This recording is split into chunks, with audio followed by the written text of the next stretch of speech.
It should be pretty embarrassing to Hasbro that Fortnite can sell their product better than they can. In fact, this is the trailer for season 4 of Fortnite, in which the Power Rangers play a pretty big role in. This is a trailer for Shock and Awesome right here. Now, what you're going to notice as we go through this is that the bugs are sort of like how the grinders were in Power Rangers RPM. Back when Disney had control of the label and was sort of winding down their control of it, you notice this is sort of a repeating thing with the Power Rangers brand as it gets wound down quite often. The end is near. Anyway, this was sort of the premise behind Power Rangers RPM. It was like the Terminator. A virus had gotten loose, kind of like Skynet did, and had taken over the world, ravaged it, and humanity had been forced into a singular city. This is pretty reminiscent of that. And so here come the Power Rangers. This is the most irritating part of this for me though, okay? Because like I didn't grow up with Mighty Morphin. I came on a little later. See, I was a wee little Bobby when that happened. There I was a wee little baby, a wee little guy. I was 3 years old in 1993, so I had nothing to do with Power Rangers until around 1997. The tail end of Turbo headed into Power Rangers in Space, and In Space was really the big one for me. Now, I don't expect In Space to get the kind of treatment that Mighty Morphin does, but man, I am very, very tired of Mighty Morphin being everywhere all the time forever, as if no other Power Ranger team ever happened. There are 28 other Power Ranger teams, by the way, 30 years worth of Power Rangers content, and the only thing that matters is the first 22 episodes of Mighty Morphin in 1993. Ta-da! Now, what I appreciate about this too is that, ta-da, they changed the aspect ratio to good old square television. You remember that when your eyeballs weren't forced to go to the edges like that Little Mermaid actress? You could look straight on at the television and you weren't like, oh crap, what happened over there? The theater experience has really kind of like broken the brain, I think. It's better to have the thing whole right in front of you. Nice square right in front of you like this. But it doesn't matter if the subscriber count never changes. What matters is if we let the subscriber count change us. Every one of us has to find a reason to do this. You don't just climb up in front of a microphone and start spouting off your opinions because you're a YouTuber. You do it because you're driven.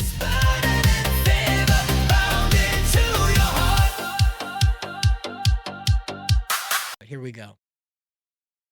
Now, as you can see, this has transitioned from being 3D footage into being live action footage. Now, of course, the Red Ranger never had a triple Gatling gun, but hey, you know what? It looks pretty good. Looks pretty good.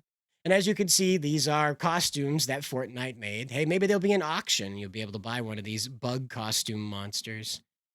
It is pretty cool to see the Fortnite brand characters alongside the Power Rangers, especially with the mock Mighty Morphin Go Go Power Rangers melody in the background. Of course, again, it's very tired. We've seen this very repeatedly. And now here comes the Megazord, which is way bigger than it ever was, but that's cool anyway. Now, again, you saw the Once and Always over on Netflix. That was the one done by David Yost. He wrote that one. And of course, it featured the death of Trini and basically ignored everybody but his character and Walter Jones's Zach, the Black Ranger. Again, there was never a problem with that. Walter himself said it was a win to be cast. He wanted to be cast as the Black Ranger. He had a plan for the whole character, and he executed it pretty good. Anyway, this is Shock and Awesome. And as you can see, Fortnite has made this their banner. They're celebrating it. Now, you don't see this from Hasbro. Hasbro could care less about the Power Rangers brand. And in fact, Fortnite decided to make this their pinned post. As you can see right here, it's that action scene where the Power Rangers are being introduced here, where the first attack is happening, and the good old banana guy is surviving. He's going to make it through. Maybe. We'll see what happens. But this comes on the heels, again, of Power Rangers kind of being a failed brand at this point. Now, there's word going around that there's going to be a new movie, but I highly doubt that. I highly doubt that it's going to ever come to fruition, even. Multiple attempts to revive this brand have crashed and burned because nobody knows how to think beyond Mighty Morphin. And the new patent that came out for Paramount's attempt at this says it's going to be about 5 teenagers that use giant robots and can transform, themselves. They can transform between regular civilian clothes and their Power Rangeriness. And so what are you going to get? You're going to get five teenagers with attitude in Angel Grove dealing with a floating head in a tube that nobody under 40 is really going to be able to relate to. Sorry, guys. I know that there are hardcore Mighty Morphin fans out there that just want Mighty Morphin forever and they never want to see the White Ranger, just the Green Ranger, and he should always be evil or something. It's very, very tiring, considering, like I said, there's 28 different teams to deal with. Now, I'm counting the Evil Ranger teams like A Squad and the Psycho Rangers, obviously. But again, that could be its own spin off series that they could actually draw some entertainment out of for an older audience. You could advance the maturity rating up to a PG-13 for a 8 to 14-year-old audience, kind of where Ben 10 operates. You could probably tell a pretty compelling CW style story about these angsty, evil Power Rangers finding their way back to the light. But that doesn't involve Tommy and the Dragon Zord and it's morphin time. It's so I'm just over it, guys. I'm just over it. And speaking of being over it, so was Netflix. They decided to pitch this to the wayside. This was Jonathan Whistles. I'm talking like Mike Tyson there. Anyway, this is Jonathan Entwistle's pitch, and of course, it was going to involve Draken. This was from the Shattered Grid storyline from Boom Studios Comics, where Tommy became a multidimensional conqueror and was combining powers to turn himself into the ultimate Super Ranger or whatever. And of course, this involved sentient colors because why not? Why not? Because everything should have a speaking role, right? Everything.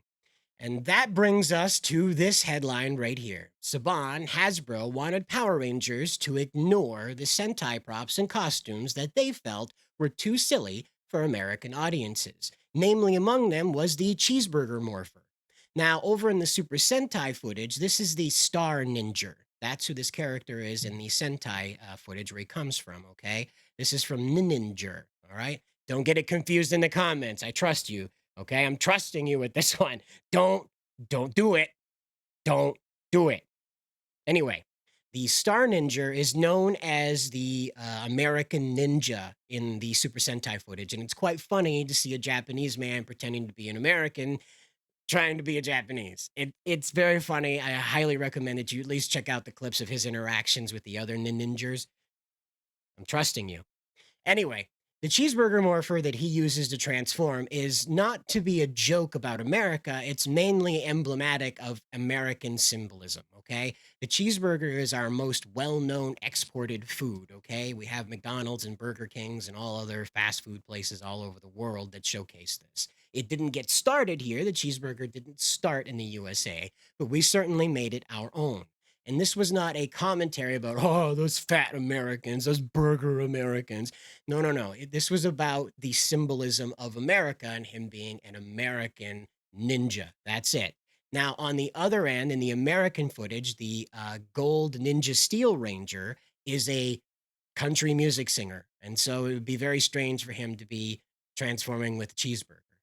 They had a perfect opportunity to have him operate a cheeseburger stand or a cheeseburger cart or whatever and tie it in that way. That like he'd reach into the cart and pull out the cheeseburger or whatever, or mistakenly serve someone his morpher. That could have been a whole story. But again, they have no vision. These guys have no vision. That's why corporate loves them, is because they have no vision. They don't want to make things that are going to stick with people. Because as Simon explains in the footage that we have here coming up, that what they do is they just plan on 2 years. That's right, just 2 years. They don't want anything to last any longer than that because that's how long the Sentai footage does. And it perplexes the Power Rangers adapters from, Saban, Disney, Hasbro, because they don't know what to do with that. They want to make a long continuity out of these characters without really having the meat to do that. They kind of miss the idea that being a Power Ranger is sort of like being a US soldier. There's many of them that do many different jobs and have many different, stories to tell, adventures to go on, if you will. And that's just too confusing for these guys. As emblematic here with what we have from Keza Henshin, okay? Now, this is an interview that she did with Simon. I'm going to back this up because I got a little bit ahead before we started the video here, and you'll have to forgive me. I got a little excited. So she has an interview with Simon that's not direct. She has written a series of questions to him through email, and he has responded very kindly by recording his response, making it easier for this video, okay? So I do want to add to this that we do not have any connection with Keza Henshin. My opinions on this are not her opinions or any of the people that she travels with. We are a completely removed group of people. She has a different relationship with Super Sentai and Power Rangers than myself, Spencer, Nerdigans, most of the staff of Bounding, and that's perfectly fine. I don't want any ill repute going on here. Keza has her own opinions, and those are perfectly fine to have. I am merely reacting to her interview here. My comments, again, do not reflect her beliefs. Here we go. Okay. Next one. Was there anything you wanted to keep from Sentai, or did you think everything had to change? How do you decide what to keep, to recontextualize, or even change completely?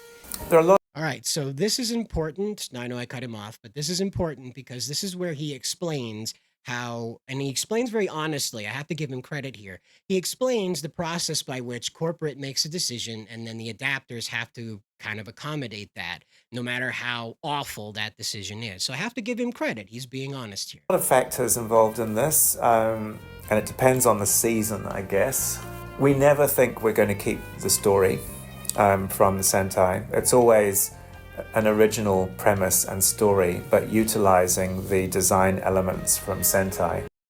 So this is one of those things where in the Disney and early Saban era, they were sort of hop skipping around with that concept. This was before Simon's tenure with the brand.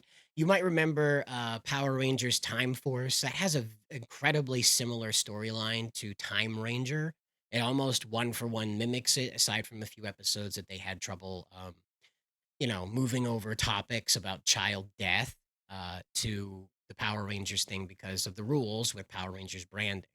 Now, on the other end of this, there are vastly different ones that take a lot of umbrage with the concept. Now, as I brought up earlier, that was RPM. You remember that with Disney. RPM took Go Onger, which admittedly is a bit comedic and lighthearted for the concept. It's still pretty dark at times, but most of the time it's pretty lighthearted, and turned it into a Terminator apocalypse end of humanity story where a lot of people die. If you don't know, in RPM, the Red Ranger's older brother sacrifices his life. The Blue Ranger, his father, nearly dies as he's trying to rescue people from the evil robot grinders that are killing people. The Yellow Ranger, her butler, dies sacrificing himself trying to protect her. And the Black Ranger, well, his sister is, he and his sister are kidnapped by Skynet, Venjix, the evil in RPM, and forcibly converted into cyborgs. And you get to hear that. They don't show it on screen, but you get to hear. And we know that she's blind, by the way. His sister, the Black Ranger's sister, is blind, and you can hear the zzz and the splattering noises as they're cutting open her skull to insert new optics and stuff, and she becomes a villain later on. It is an incredibly disturbing concept for a children's show, and I really have to give Disney credit for trying to really punch above their weight limit on that one to be like the final Power Rangers installment they were going to do. But this is Simon explaining how under Hasbro and Neo Saban, they didn't want to do that. They wanted to make sure that things were more fan fiction-y and that they didn't stick to the Sentai footage and didn't push the envelope with the ratings. You know, we look at those things and we try and invent characters that reflect what Sentai have already designed, that will serve the story that we're trying to tell. And what elements we keep, it's basically what elements serve the story that we want to tell are the ones that we keep. If suits or props are a bit silly in our eyes, or in Hasbro's eyes, brand's eyes, might not go down well through US lens.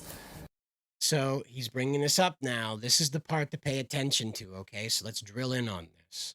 Then we tend not to adapt those. For instance, there was a burger morpher, I think, in Ninja Steel that we never actually used. And, the camera blasters and beast morphers we had to use because they appeared in footage that we were using, but they really weren't featured strongly or made as toys. And the rationale for that was that no one at Saban thought that the kids who the show was made for knew what SLR cameras looked like because everyone took pictures on their phones. Okay, so again, this was the petty itty bitty little rationale to this, okay? So again, as you know, SLR cameras, handheld camera with the foldy outy screen. As you know, Beast Morphers use that quite a bit because again, the Go Busters, the Sentai footage is about spies, and of course they're using cameras and things like that to communicate that symbolism. Again, this is the American corporation trying to assume that children are stupid and can't understand concepts that aren't native to them already. So it's very annoying to hear this finally confirmed, but it's also a bit cathartic to understand that, yeah, it got boomered left and right. There's very much a sense of what's going to work for the sensibilities of American kids, who are the target audience of the show. And whoever owns the show, whether it's been Saban brands or Hasbro, their brand teams have had quite strong input into what elements are going to work, or what elements they believe are going to work for their audience, as well as tone of the show and what's going to be suitable for young kids. So again, I'm going to cut in right here on him because this has been a big problem for Power Rangers since around 1998, 2001, right around that space, turn of the century. The Moms of America led a charge in the 90s to say that Power Rangers was too violent. You might remember this from Collective Shout's argument that violence against women is imitatable. This is what the Moms of America was arguing about Power Rangers, is that the violence that the Power Rangers were exercising against the putties, the villains that they were up against, the Piranha Men, whatever, um, the Quantrons, you remember the Quantrons? That violence against those characters was imitatable in the eyes of Moms of America. And admittedly, a lot of kids were running around kicking each other because they saw it on Power Rangers. Now, again, more about parenting, less about the footage. But what I want to stress is that Power Rangers suffers from staying in the 6 to 12 market, demographic market. This is where they pitch. They pitch mostly to 6 to 8-year-olds and still try to grab a bit of those 12-year-olds on the edge of teenhood with a little bit of badassery here and there, very G-rated badassery. And the problem is that it suffers there because its competition in that space is very, very lighthearted. Blaze and the Monster Machines, the Paw Patrol, very gentle stories, very heroism is very in and out. It's very good versus evil, and a lot of the time the evil is very misguided. One of the characters is only acting as a bully because they're either afraid or have misunderstood something. No one's truly evil, that kind of concept. And so, by comparison, in other shows in that demographic, Power Rangers is wildly violent. And so parents struggle with showing this to their younger children, which is where Hasbro and Saban have been trying to aim this. Inversely, when you try to upgrade the Power Rangers as it exists, well, rather, as it used to exist, it would end up being in competition with the 8 to 14-year-old market strongholds of Dragon Ball Z, Ben 10, Owl House, things that are not limited to that 6-year-old, we got to keep things lighthearted mentality. So Power Rangers has this incredible action sequence in the middle of the show and then immediately parodies it with these bizarre slapstick comedy PSA at the end sort of story flow. And it ends up killing any momentum the story could have with an 8 to 14-year-old demographic. So it suffers on that end despite the violence appealing to those 8 to 14-year-olds. And this is where Hasbro continues to stumble because they can't figure out how to sell toys to 8 to 14-year-olds under the Power Ranger brand. Just can't figure it out. So they keep reverting back to Mighty Morphin because Mighty Morphin was like for babies. So it was very simple, very in and out, floating head story, and they can water it down however they like because it's distant enough that their parents are going to be able, the parents of the uh, target audience is going to be able to bridge the gap with what they want to tell their kids about it or show them. This is why Playmates ended up making a very simplistic child's toy line that admittedly looks pretty good for what it's supposed to be. However, it is very much aimed at younger children, which again, the brand suffers under. A lot of the Sentai material is considered to be too violent, given the children's Look at that. regulations for television. Like, we can't have people destroying monsters execution style. Anything that looks like fire that characters are wrapped in, we have to color it so it looks like magical fire or magical explosions rather than realistic ones. We can't do penetrating injuries, although obviously for once and always, because the intended There it audience is. for that was older than the Ah. usual Power Rangers audience, we were able to take a lot more liberties with what we could show and say. So there it is. Ta-da. If they just upgraded the brand, if they matured up the brand, they could do the violence that's necessary without all the overhead. But the problem is they can't figure out how to sell these toys to 8 to 14-year-olds. Now, you and I both know that if they legitimately leaned into this, they could create role play toys that these young kids and teenagers would probably feel pretty comfortable playing with. They'd also have the opportunity to make video game apps that are pretty simple. They could also integrate into this soundtracks like the Super Sentai products do. They release several different soundtracks for these, as well as expanded stories that are just simply, voice things that you put on in the car during a long journey. The kids just listen to it while they're doing whatever, and there's the voice actors from the show, the actors from the show, reading through lines in like a radio play. But again, this is stuff that's way over the head of Hasbro. They need to make sure that they can get a hunk of plastic into some kid's hand. And obviously, you can't do that when the kid's too old for that. Not even the burger morphers? Oh, so sad, but I get it. You gotta do what's best for the toy sales, which, as a business, makes sense. And about once and always, I know all of us were shocked when they said die. Crazy, just that one word had an impact. But it is, as you said, an older audience for that one specifically. Either way, Now, saying die, of course, is absolutely normal in Super Sentai. They even call the villains bastards and assholes. And I think one time they called him a dickhead. They make all kinds of adult jokes in Super Sentai because, again, the Japanese audience is more mature in how they receive this information because Japan's society is a little less I would say cradled with the youth, but there again, they are pretty sheltered again. So it's very difficult to say that Japanese youth are sort of free range and they're allowed to interact with all these violent and adult concepts. And they're really not. It's just Japan treats these things with a bit more honesty than the American censors would like the American studios to do. As Simon explained, a lot of regulations on the US side and the Western side, like the UK, for instance, make it very difficult to tell a story straight on from the Super Sentai footage because Japan has a different culture about this stuff.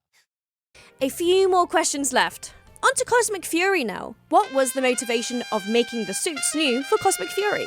There was There a you go. strong desire from Hasbro and the brand people to not be dependent on Japanese footage, and they saw that as being the future of Power Rangers. That gives more creative choice in terms of the storytelling and the visuals. It also means that we don't have to try and match often poorly locations in New Zealand for parts of scenes to match Japanese footage. It also means that the costumes and props can be designed with manufacture by Hasbro of the toys in mind and a US audience in mind. So those are all, clear factors.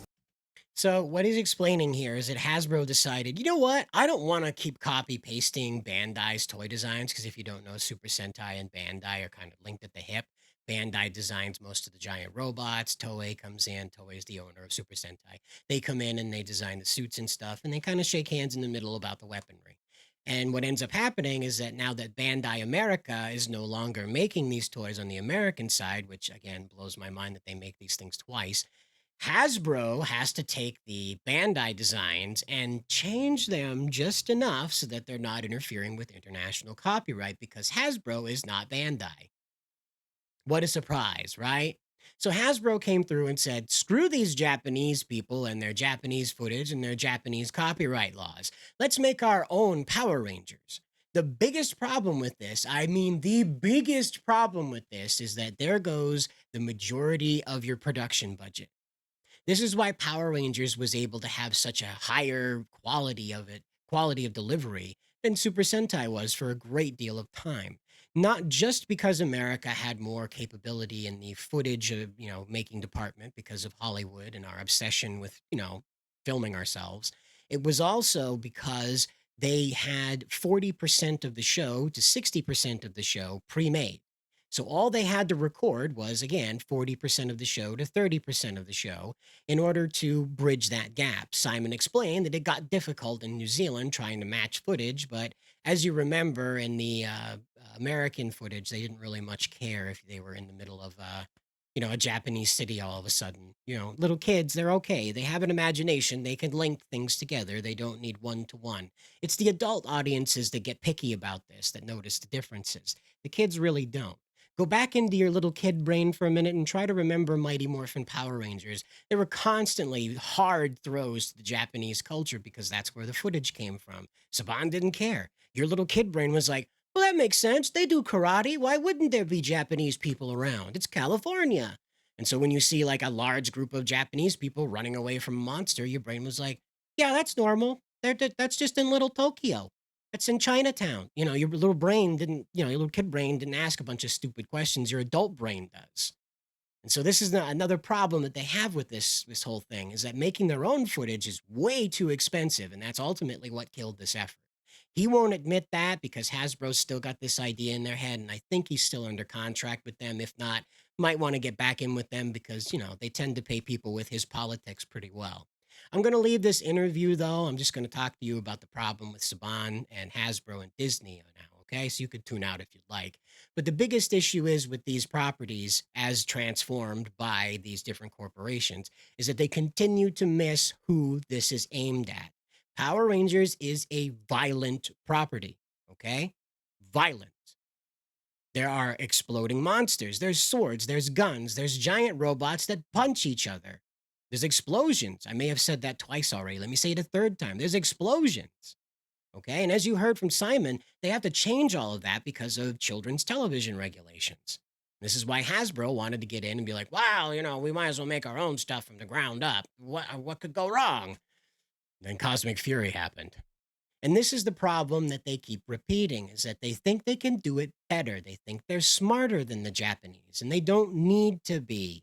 This is the point of adaptation. Go ahead and look at South Korea's earlier adaptations. I think they stopped recasting around 2017 because that's kind of when the juice ran out of American Power Rangers. But South Korea was making their own Power Rangers series for a while. And sometimes it was independent of the American series completely, having South Korean actors and suits that were changed to meet their new story. I believe it was Power Rangers Brave. I think that Brave Force, I think that's what it was, where they completely altered the Power Rangers Dino Charge suits, the Kyoryuger suit. I think I said that right. Kyoryuger suits. Yeah, the guys that transformed with the gun. Those guys completely altered them for the purposes of their adaptation.